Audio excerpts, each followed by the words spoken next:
All right, so I think whilst I called this meeting, I did not have a firm agenda, but there were a few things worth noting. So you may have noticed there are a couple of discussion items. So on our GitHub repository, so this is the HL7 GitHub repository, there's a discussions area. And within that, we've got a couple of threads running related to international patient summary and the international patient access standards.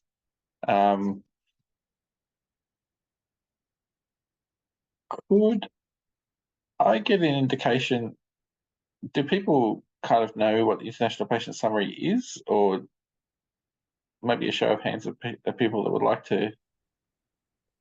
Yeah, okay, let's do thumbs up for people that have seen it before, kind of know what we're talking about.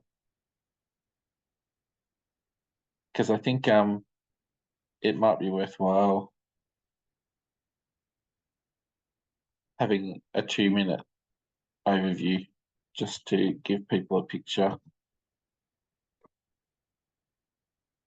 Would anyone appreciate that? Just sort of to go point at the high level. Yeah, I think let's do that, Brett. Yeah, I think so. So I'll give my 2 cents, but like yeah, this was mainly a discussion session, so please pipe in if you think you have a different perspective. The International Patient Summary is a FHIR implementation guide from HL7 International. It primarily is essentially like aimed at being a cross-border sort of mechanism to share patient summary data, and consequently is sort of aimed at a very general purpose sort of usage. There's as per most patient summaries, so it's a nice diagram in here. As per most patient summaries, there's clinical content that's you kind of expect to see with things like allergies and problems lists, medication summaries, and the like. And you can see here that like there's some coloured blocks there. They've sort of been ranked in terms of important, that is required, recommended, and optional sort of sections. So it's not dissimilar to probably patient summaries you've seen in the context of My Health Record or other business that you would normally do with patient summaries. And the aim is here to have a recognised way of describing that's suitable for sharing those summaries between parties. It's a very general purpose kind of use case, and has been pitched as being sort of a way to share across between countries, but people I think are interested in other uses where it might be relevant. So you can sort of see there a list of things that are on the cards, and these are things that are obviously related to some of the discussions we've had with things like AU Core and the content within that could be made available from AU Core. So there's some sort of relationship there, perhaps at some level, and the ability to sort of create an IPS might be a useful feature that systems might like to have for various purposes.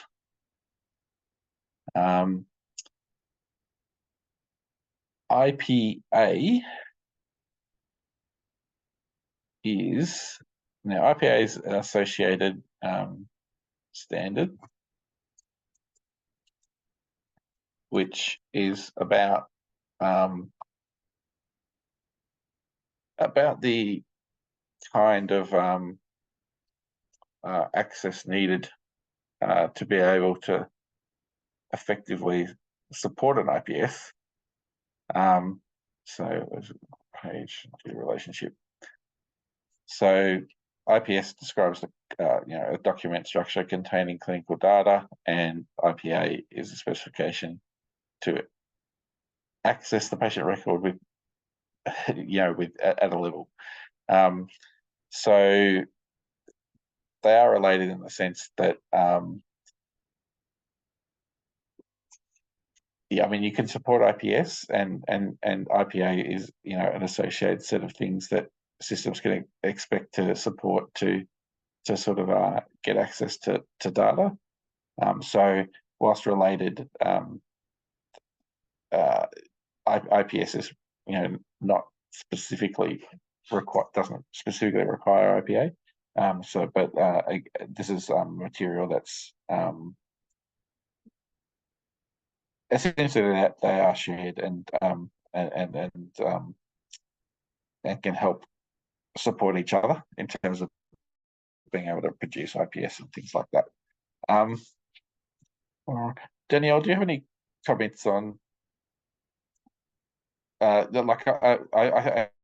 I'll leave that there, but in just a very high level.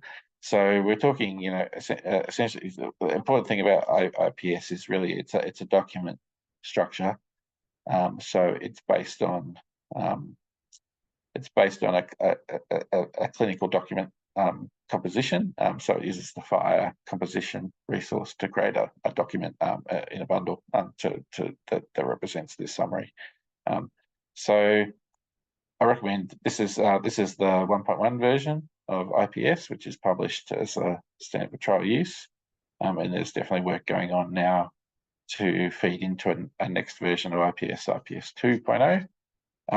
And I might ping Danielle. Danielle had some interesting discussions at International about IPS 2.0, and I think that's where some of the discussion points are needed. So that might be relevant for us today, but also just in general how IPS might pan out in Australia might become more relevant, and we kind of need to think about how we might feed into that international process to make sure we're getting the things we need out of that process. I think some of the discussion has been good in terms of how AU Core specification might be useful in helping getting a working IPS in Australia.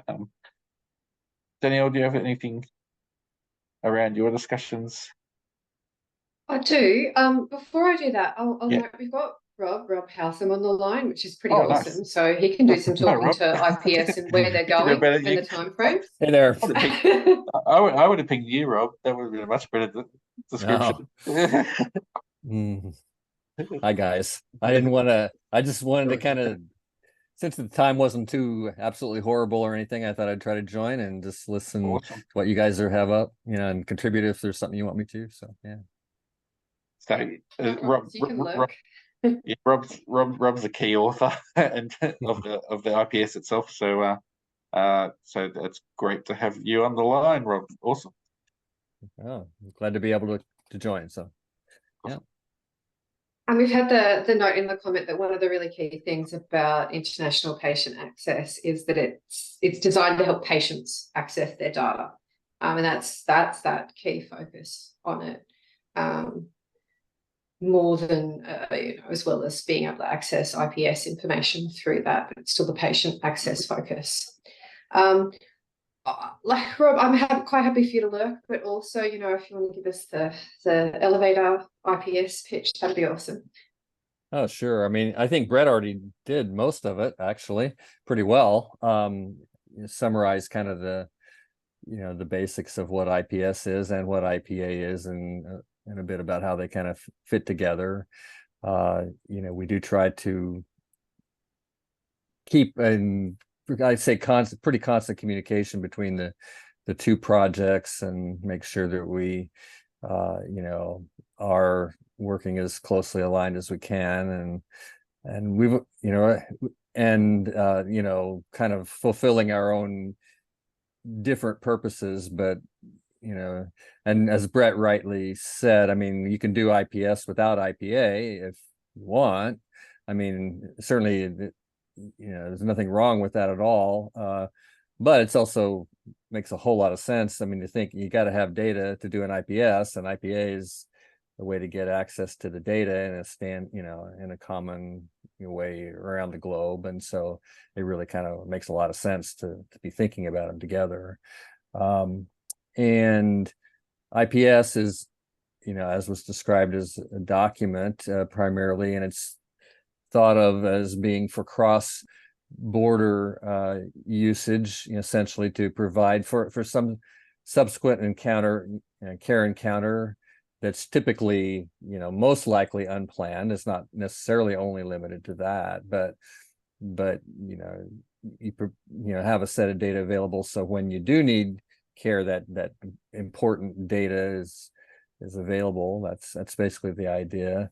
But the boundary idea is important, but it's also pretty open. It's not just international boundaries by any means, but certainly also boundaries within the country, which might be jurisdictional. You've got various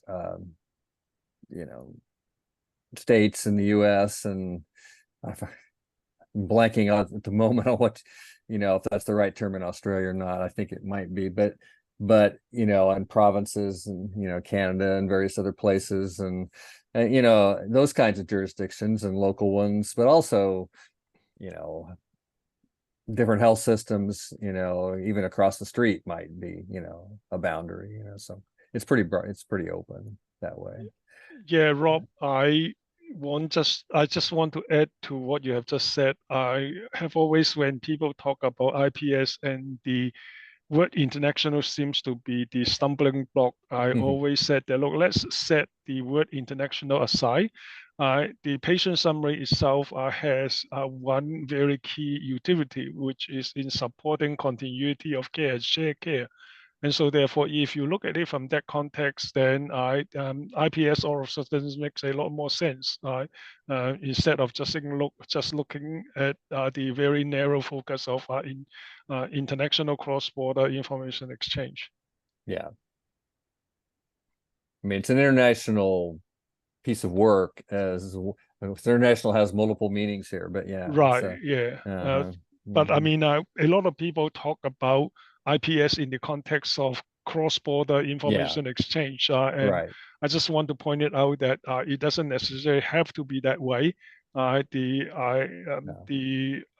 the biggest value proposition for the IPS is for supporting shared care and continuity of care, or collaborative care, whatever terms that you want to use.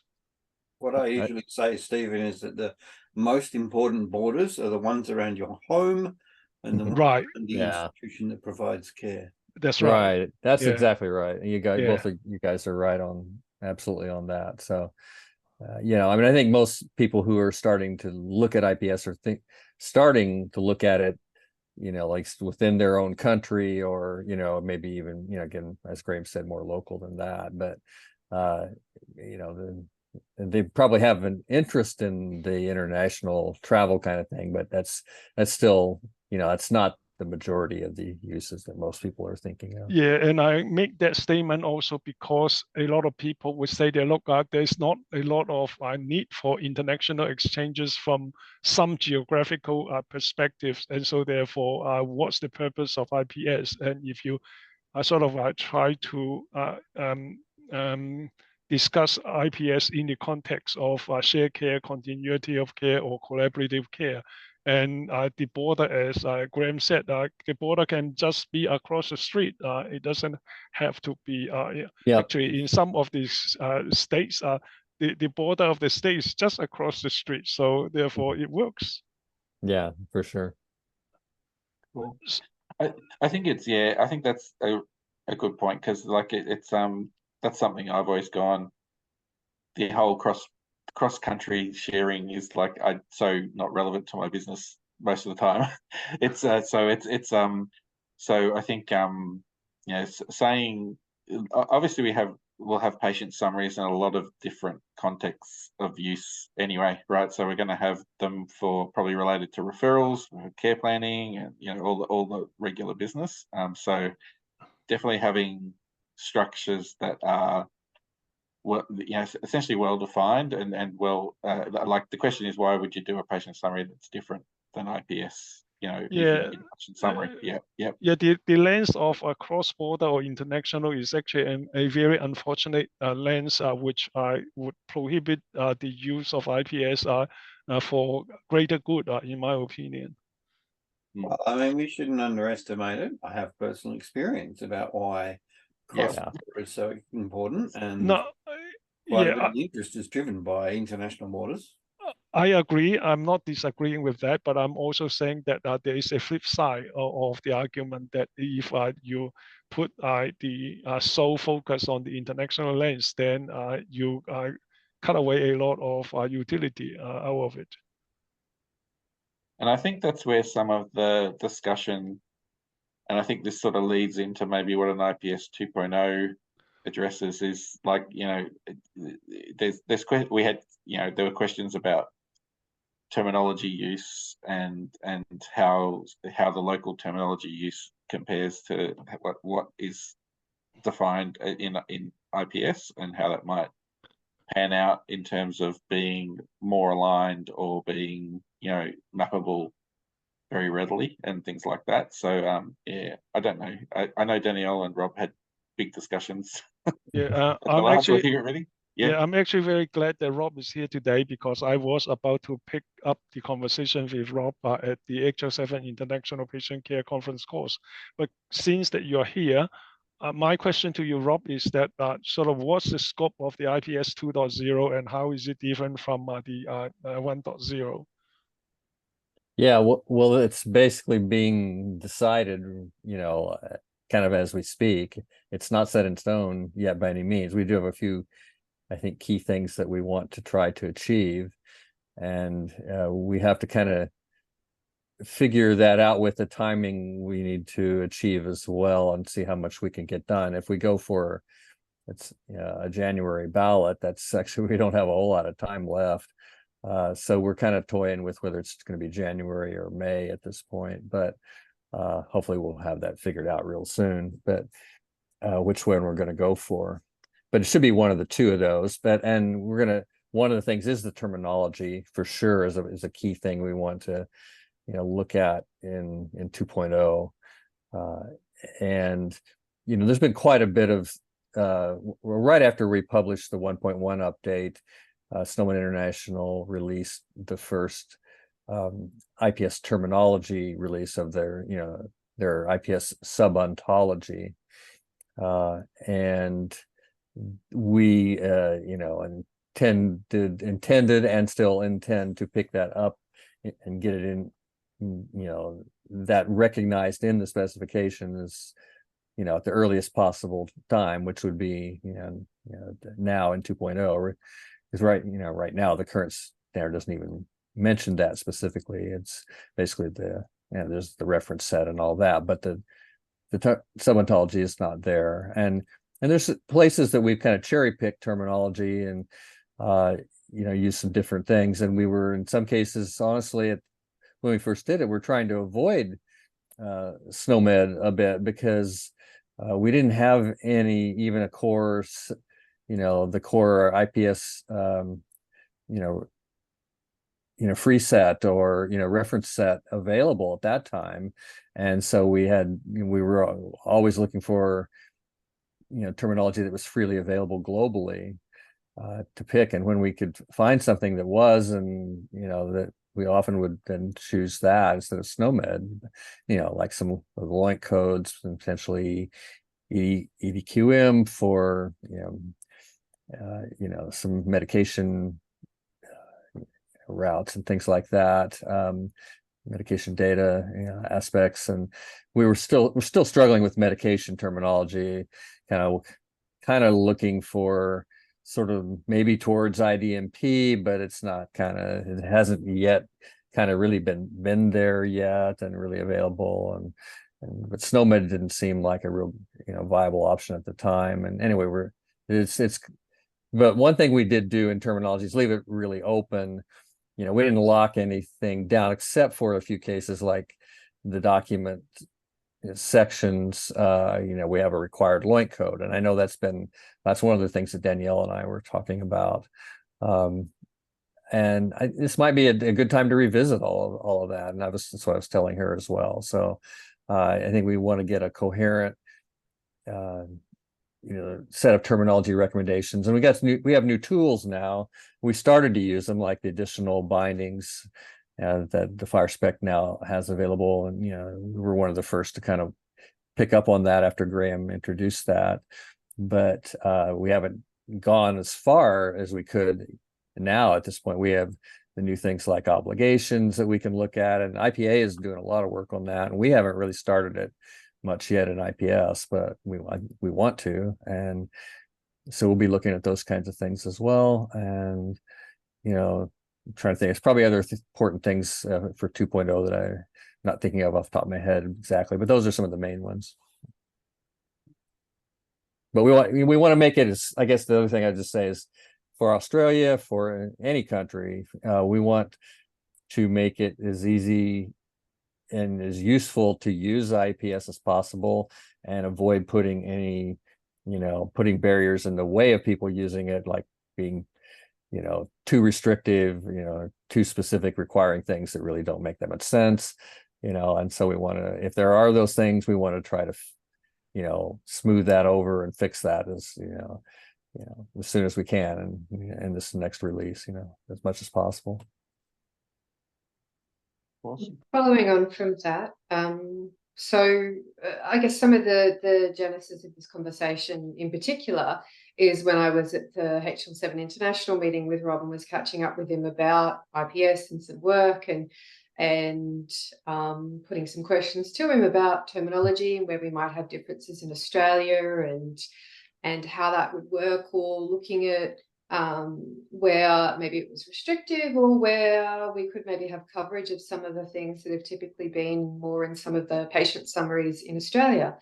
And then, Rob dropped the bombshell of IPS 2.0. It's coming, and it's coming relatively quickly. So this is a great opportunity, especially with how involved the FHIR community is, and looking at everybody in the line to come back and start having the conversation, so that we can, as you've said, Rob, understand and feed into the IPS 2.0 process, like what issues have already been raised and whether or not that actually fits with what we were thinking, and where we've got maybe sections or resources that we use that we'd like to see in IPS and that kind of thing. So that's really, I guess, the genesis of this informal conversation, is to start having those discussions together so we can provide and feed into the IPS 2.0 scope.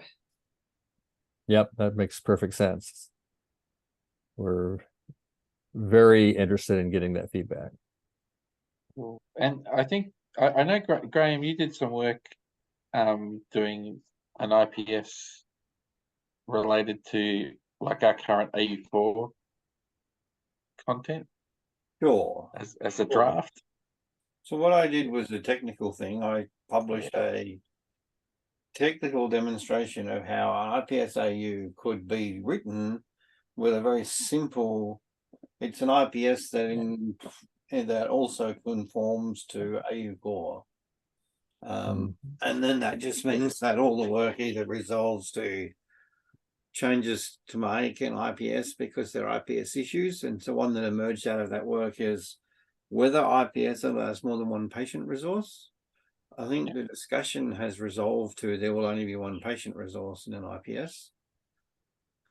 I think we had a little caveat about that. We're not quite sure yet about the current pregnancy situation with fetal information and all that, whether that would require the possibility of not having that strict, but I don't know. We're not sure yet. I think that it will prove that there are a number of use cases for talking about other people in the IPS, whether they're newborns or fetuses or organ donors or whatever.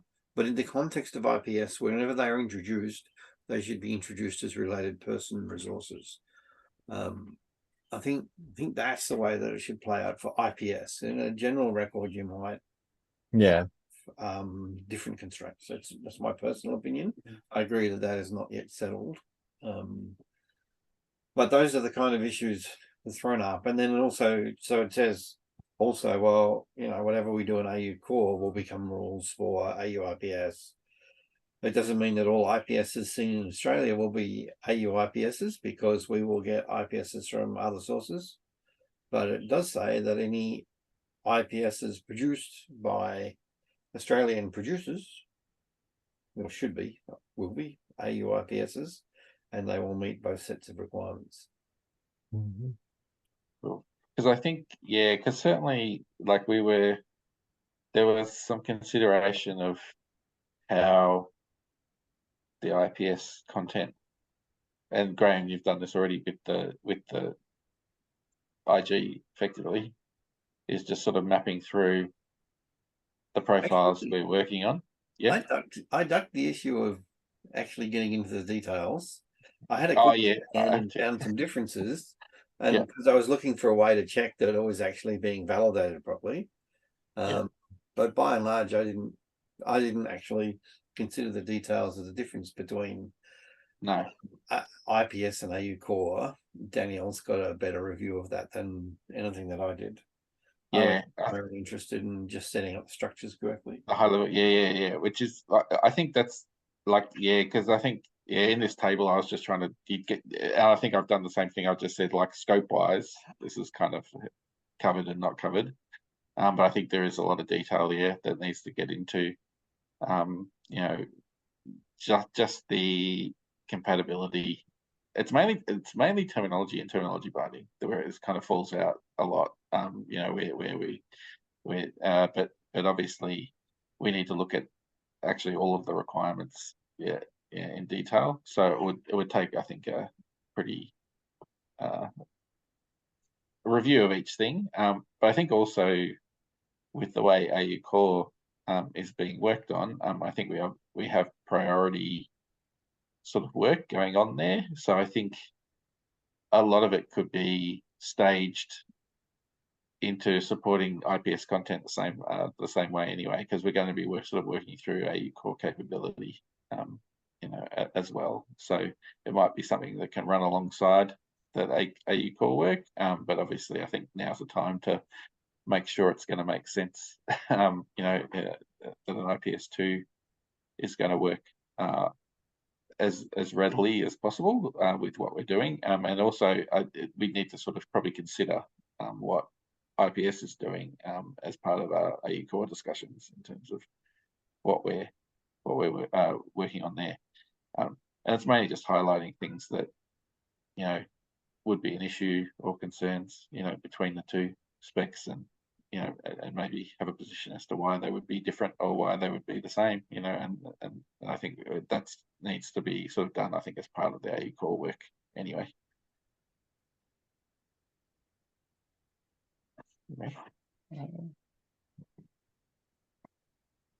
Anything else in detail? We certainly, there was a few specific items there I know Danielle had documented, you know, which sort of highlights, I think, some of the.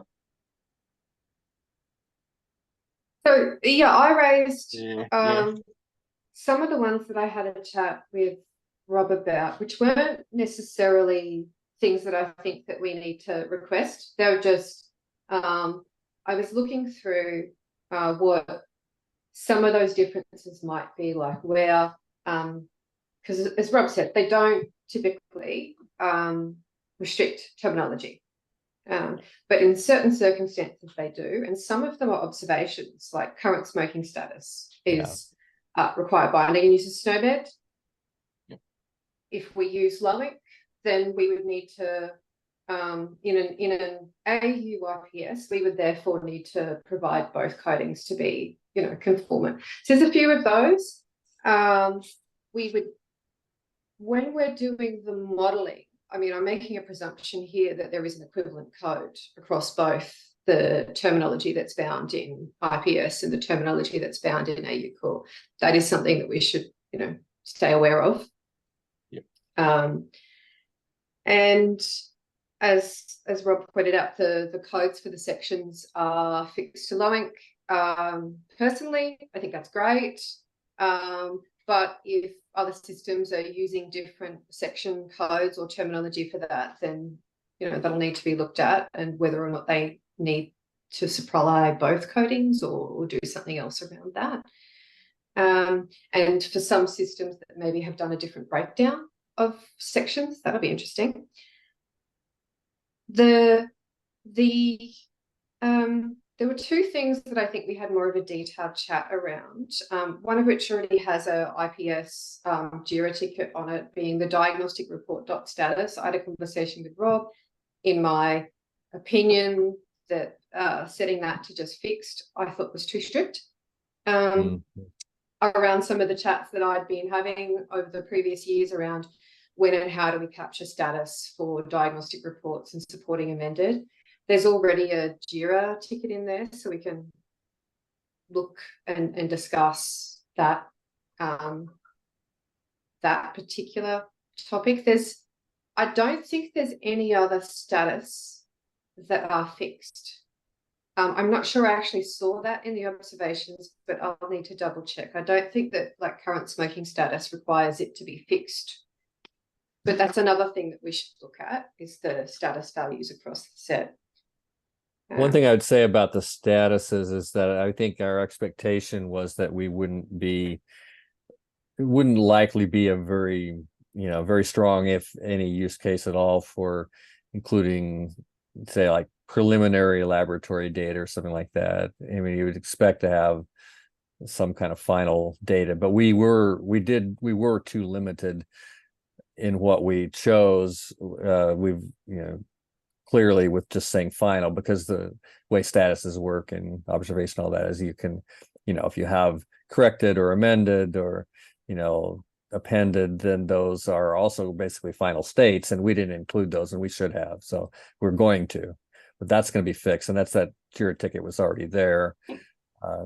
Which I didn't remember, but John DeMore did, and I forgot who put it in originally, but it's in our queue to take that up. So that should get fixed.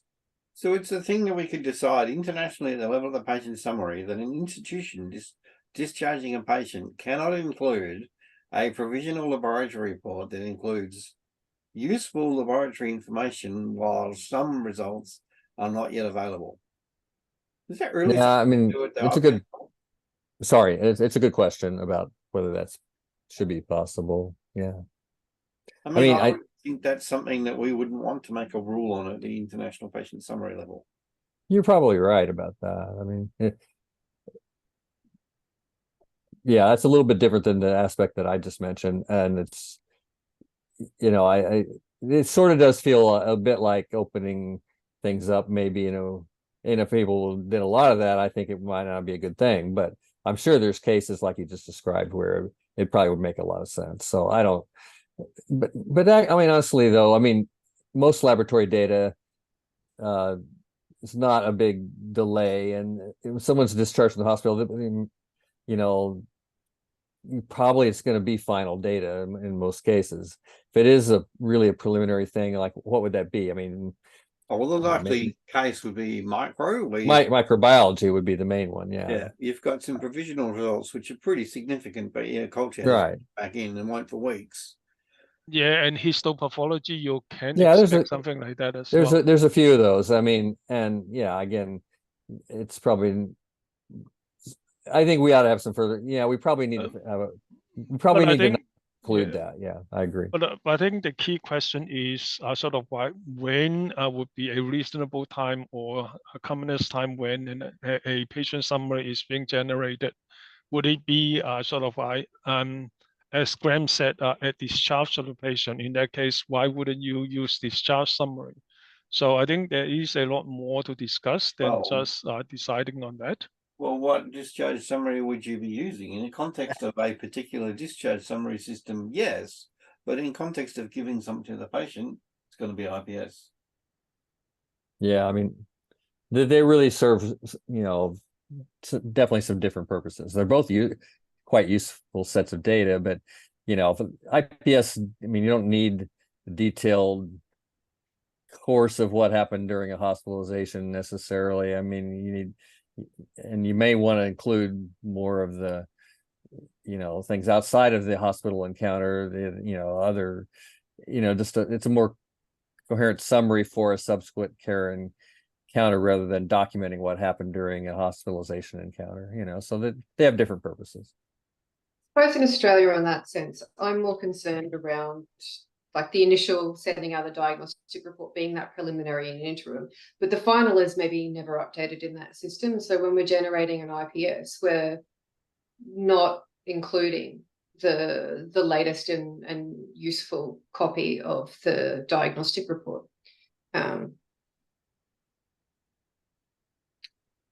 But well, anyway, this is good feedback, and we clearly need to address, this in our updated, next versions. Yeah, that's good. And I think, yeah, I think the section definitions sort of come from a long history of IHE and and things using LOINC and things like that. So I don't think that's particularly controversial. Even shared health summary has some from the My Health Record has that aspects of that have come from that approach.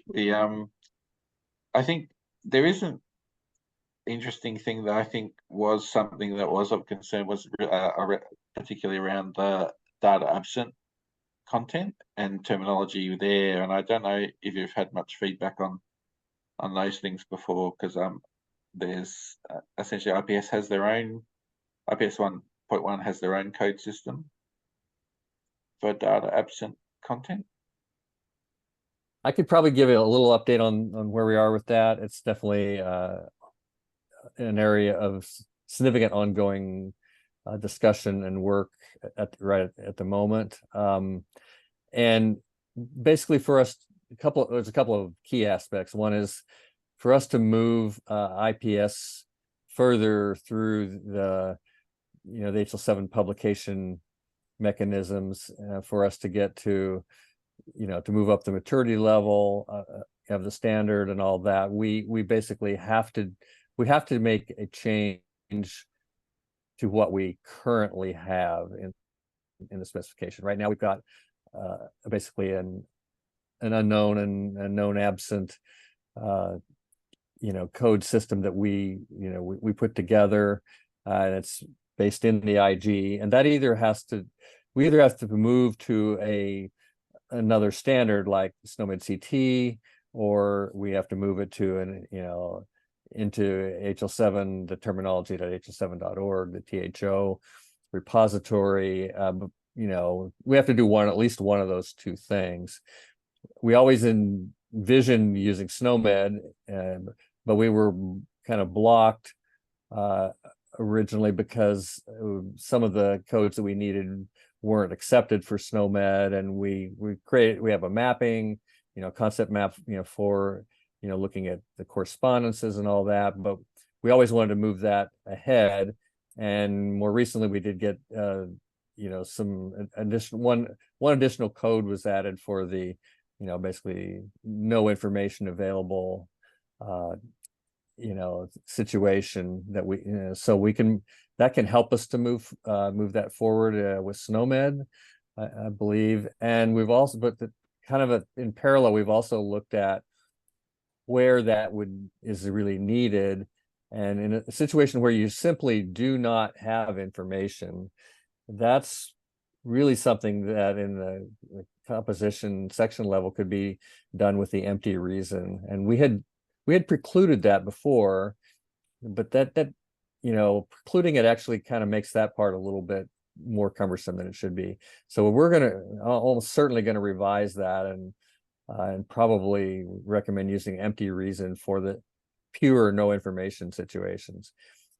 For the others, like the no known allergies, no known medical problems, things that are really essentially a positive statement of absence that is made, somebody checks and with the patient presumably and says, do you have any allergies? Well, no, I don't have any allergies, and you're making a specific statement about that. We feel like still having using a code and an entry to say that makes sense. So probably that won't necessarily need to change, but it does need to at least move out of where we have it into either SNOMED, which already has those codes, or anyway, there's some pathways we can take. Awesome. Yeah. That's great, Rob. Yeah. Jeremy, I can see you had your hand up. Hi, just very, very quickly, I'm a very big supporter of this and really looking at what we can do in Australia in this context. But one of the things that is worrying me a little in the context of this conversation is there's a lot of discussion about what should and shouldn't be captured and why and so forth. But I'm not hearing a lot of that coming from any clinical evidence base. And I'm just trying to work out where could I go to get some of the research that's obviously been done prior, and start doing some more of that backgrounding work, because the gap in my knowledge at the moment, the gap in where I'm sort of coming into this is a technical conversation with some very, very smart people, but I need to understand why clinically some of these decisions are being discussed, because I'm not seeing that link between what could technically be possible versus what is actually clinically relevant and needed by a consumer. And this is probably not a question for you necessarily, Rob. It's probably more for Brett and Danielle in terms of point me in the right direction so that we can get that information, and it not to be answered potentially right now. I don't want to put you on the spot like that, but I am a little concerned about discussion around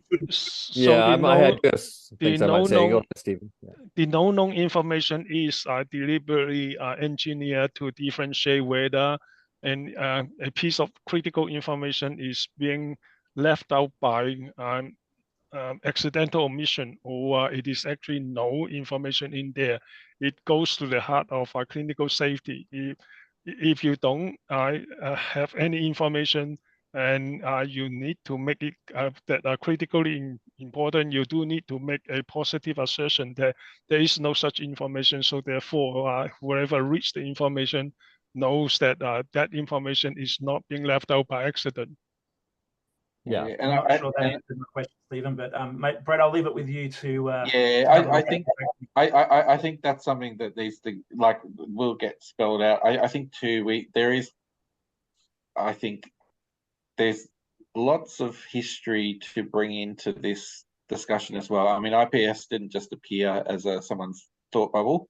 So it's actually driven from various projects before, certainly even back in CDA and also through there's definitely material from the agency that has sort of been driven into that story, which is has various things like the shared health summary structure and things like that, which are very much aligned with a lot of this content. So Brett, I guess I'm not trying to come in and crap on a really good idea, because actually, as I said, I'm a huge supporter of the IPS, and I'm just trying to work out the nuance between what is evidence-based and what is a technical possibility.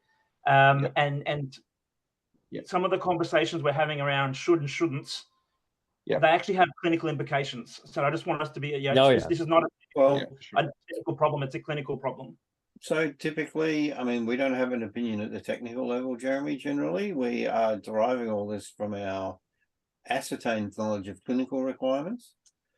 But very often, once you actually try and ascertain the clinical requirements directly from clinicians, you spend hours explaining to them why you're asking the question before they actually understand. So there's a degree of filtering going on, which is both positive in that it enables us to move ahead, and negative in that it does rise the risk that sometimes we'll surmise wrongly. And so I don't think you'll ever get a really great answer to your question, but there is an answer. Yeah, I think there's been we certainly have, particularly like in the content of of an IPS, the actual down into the actual clinical content. there's been even locally, like this is not even talking about what's happened at international level. We've certainly had exercises that NETA and the agency have run over a time.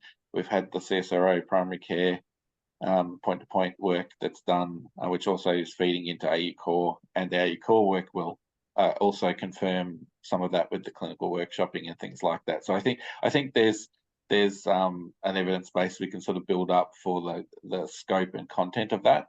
And I think very much what we're trying to do is, with that work going on, and Graham's point's well taken, some of this is quite there are elements there supporting particular cases which are, things like data absent reason is really important when you're trying to, for safety and things like that, when you're trying to actually do things. It's not necessarily obvious in some clinical records the way they're maintained. So so I think part of it is bringing that in into the discussion, and we, as we're doing the clinical workshopping, which is happening again as part of the FHIR Accelerator here, I think we will definitely be we will be cross-checking with IPS and IPS content, and the way things are done in IPS. We'll also be cross-checking with all of the history of things that have happened around those particular entries. And so I think I think that's one thing with the FHIR Accelerator, because we do have that clinical sort of data set sort of creation concept that will get revisited again, and we'll essentially be forming some position on those data sets. That's new, but not really new. It's going to be feeding in a lot of history as well, and at least be documented, and we'll be hopefully formally relating that sort of clinical, the workshopping to the content, and actually investigate if there are differences or why there are differences, and actually have a much more firm position on it. And obviously we all want to move ahead as well. So this is practical as well. Yeah. I don't want to derail the conversation. I'm sorry. I'll come back around and talk to you at a session on this.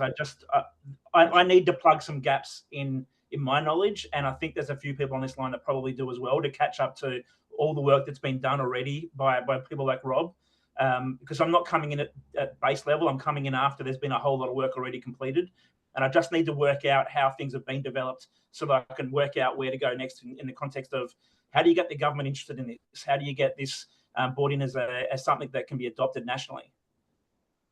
Yeah, I would agree with that. It would be great to have, like all of the talk about all of the history and that sort of stuff. It would be great to be pointed at a resource where we could kind of learn the background a little bit and be more informed when talking about this. One thing you might want to do is look to the ISO 27269 standard that we base, our IPS actual implementation guide work and all that on. On that we use 27269 is basically spelling out the requirements for the data and all of that, and sort of and it's implementation independent. It would cover both the certainly the CDA and FHIR versions and anything anything else potentially which would but anyway, that might be something just to make sure you're aware of. I mean, I really would like to shore up the evidence base behind all of this, but partly I guess it seems a bit of a chicken and egg thing. We have to do it and get it out there before we can really study it very well, that sort of thing, if you want to look at it that way. But because I think it's like a lot of it's supporting what systems understand, right, and the way they do things. So and in so many ways you're then exercising, is that the right way to do it is a different question. And I think there's a point where you have to that's an important question, and in terms of like our systems doing the right things, but then I think that's more of a clinical guidelines question about what data should be collected, how should we do it, and what's safe and and that's work. I think a lot of that's implicit knowledge for clinicians, and I think also though it's not necessarily consistent. So I think bringing that forward and having it tried to be turned into an explicit thing, and IPS is sort of an expression of that, is actually very helpful, because it's where you can actually pick up ambiguity or problems with the way that's actually thought about. So there's a lot to be said for failing fast, right? Let's put it out there and see where the holes are and put it out there and with a patch and et cetera, et cetera. I guess the thing for me is, while FHIR's new-ish, there are surely lessons learned from HL7 and other applications of standards, and so while failing fast is definitely a great kind of motto, I also think lessons learned is probably a good place to start too. So it'd be great to find resources on that, and maybe we just need to sit down with Dr. Google and dig around a bit. Rob, if you're looking at, I'm not so sure that this is related to the questions of clinical evidences, but if you look at what precedes IPS, you have the CCR, you have the CCD, and then you then have the sort of the triggers to the IPS development. So that's sort of how I remember as I was involved with the CCR and CCD leading up to the IPS discussion. So that might be some evidences in there that the CCD, CCR is in supporting the continuity of care, and its continuation into the IPS is also the sort of kind of business / clinical evidences of the requirements to have the IPS being developed in a more broader sense beyond the American requirements into the international realms for supporting continuity of care. Yeah, I think I agree, and it's definitely an important thing to look at and learn from the experiences of all the things that have gone before, basically, and a lot of this was driven out of the European work. And you see, if you in that first paragraph there, showing, start in this very initial brief description of things, but it's got the EN 17269, which was the European work that then was moved into ISO to the to the 27269 standard and all that. I mean, the European experience and all that, and the US experience that you mentioned, Stephen, is all really important for us to look at and learn from. And I think there's a lot of work with IPS in Europe at the moment. Yes, that's quite and some of it's not necessarily technically IPS yet. It's European Patient Summary, which is closely related, but not yet, at least identical in most cases. Yeah, but hopefully converging though. Yeah, they have a lot of countries in the Union that are close together, with people moving around. So it's a good it's actually a good case to think about. Yeah, it is. Yeah, they do have clearly a need for it. Yeah, that's awesome. Cool. Well, we're kind of coming up to time. With any final? Yeah, go on, Dan. Yes. Well, so I mean, my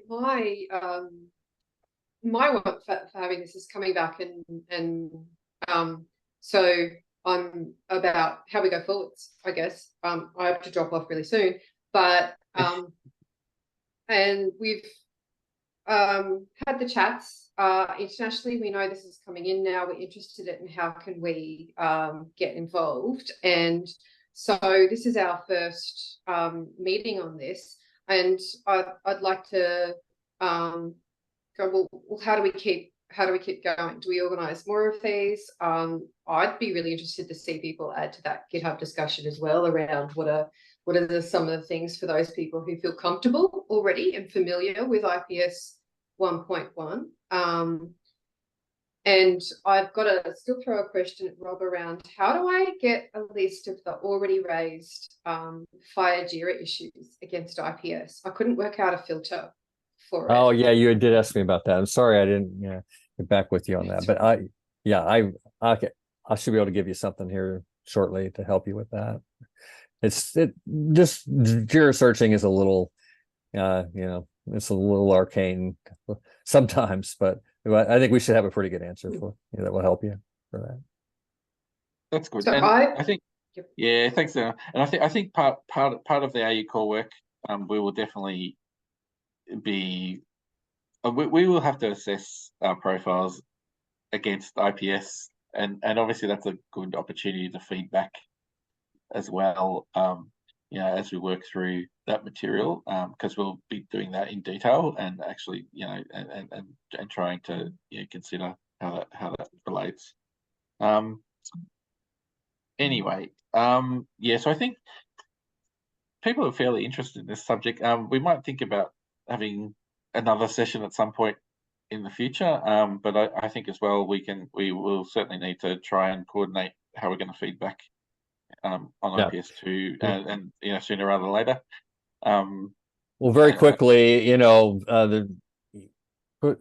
commenting on the Zulip IPS chat stream would be useful if people have things they want to contribute there. That's one place to get it out. So excellent, that's good. And obviously we'll, as a group, the committees, Australian committees, will definitely bring this up again in the committee work we do here, and obviously there's the opportunity to go into the international calls if you're really keen, right? So definitely do that. Anyway, so we're at time.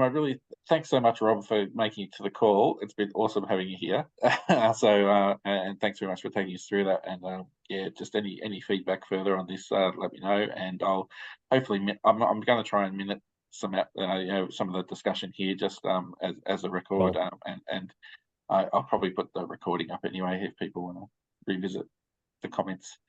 Anyway, thanks so much, everyone. We'll talk again soon.